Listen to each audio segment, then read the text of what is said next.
Hello, and welcome to another KidsKonnect video, where you can learn all about the amazing world around you, with fun and educational facts and worksheets. Today, we're going to learn about early Scandinavian seafarers and warriors known for their sagas and raids. Can you guess who they are? They're the Vikings.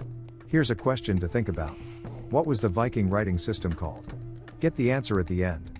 Let's start with the homeland of the Vikings. They came from Scandinavia, a region that consists of modern-day Denmark, Norway, and Sweden. Their environment was harsh. It had long winters that were cold and dark, and short summers. To survive, they had to be resourceful and self-sufficient. They built sturdy longhouses, made of wood and turf, to keep warm, and lived near coastlines or rivers for food, water and trade. Their diet relied heavily on fishing and agriculture. Since Norway is mountainous, many Vikings settled in Denmark. As farmers, they grew oats, wheat, barley, and rye. The men also hunted reindeer, lynx, lemmings, elk, and seals. These animals were also important for warm winter clothing. During the summer, Viking women dried meat and fish for the winter. Often depicted as seafaring raiders, the Vikings were great shipbuilders.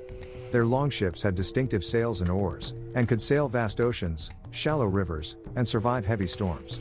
The longship made it possible to trade with near and distant lands. Viking ships were decorated with an animal headpiece like a dragon or snake. Excavations also show different types of vessels, like cargo ships, called nar, merchant vessels, named nerwas, and burial ships. Another important aspect of Viking culture was their art and craftsmanship. The Vikings were skilled metalworkers and made ornate jewelry, weapons, and household objects using filigree, repoussé, and casting. They also created intricate carvings on wood, bone, and stone, depicting mythology, daily life, and warfare. The Vikings were not one people. They had distinct regional identities and cultures. But they often shared a strong sense of community, with an emphasis on family, clan relationships, and their polytheistic religion. Gods like Odin, Thor, Loki, Hel, and Freya were worshipped. And Norse mythology focused on the 9 realms, recorded through poems, songs and sagas. The Vikings believed in an afterlife and the dead were usually cremated. Wealthy and powerful people were cremated in burial ships along with objects they might need in the afterlife. Archaeology suggests that enslaved people were also sacrificed and buried with their enslaver. Viking social hierarchy was less rigid than other European medieval societies. It consisted of jarls, carls, and thralls. The jarls were wealthy and influential nobles. The carls were craftsmen, smiths, shipbuilders, and traders. At the bottom of the hierarchy were thralls, who were enslaved people and criminals. Laws based on customary law and tradition governed their society. Early Viking settlements were ruled by earls, who officiated things. A thing was a political gathering of Viking landowners. A thing was an annual opportunity to make, change, and enforce laws. For breaking laws, punishments ranged from death to exile. Famous for their maritime skills and trade, the Vikings sailed far and wide. From Scandinavia, they reached as far east as present-day Russia, and as far west as North America. They traded with the Byzantines, Arabs, and Franks, to name some. They also established trading posts in Dublin, York, and Novgorod, which became important hubs of commerce and culture. Viking trade focused on natural resources highly valued in the European and Islamic world, such as furs, timber, iron, and amber. A significant source of their wealth also came from trade in enslaved people. Before settling, the Vikings raided communities. This was driven by wealth and prestige, political ambition, and religious zeal.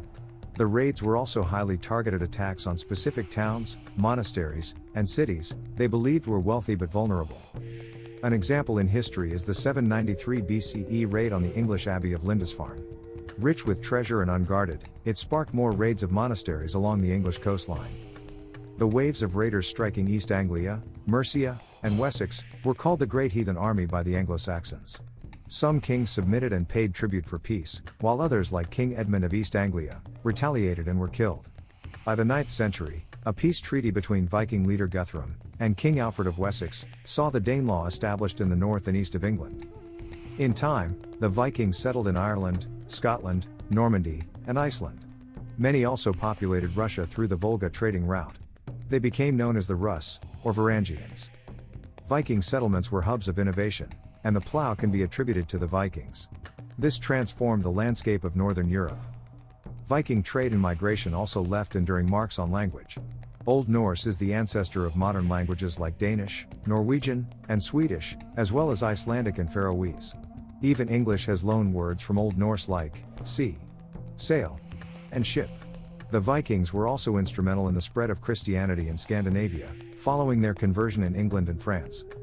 Despite their fearsome reputation, the Vikings had a rich cultural heritage, including poetry, sagas, and folklore. Passed down orally, these stories provide a window into Viking beliefs, values, and experiences. And now for the answer you've been waiting for. The Vikings used an ancient writing system called runic. Used from the 1st century until the Middle Ages, it had 24 letters, known as runes. That's it for today. Visit KidsKonnect for fun worksheets on many more history and mythology topics. Don't forget to like this video and subscribe so you always catch new content. See you in the next video.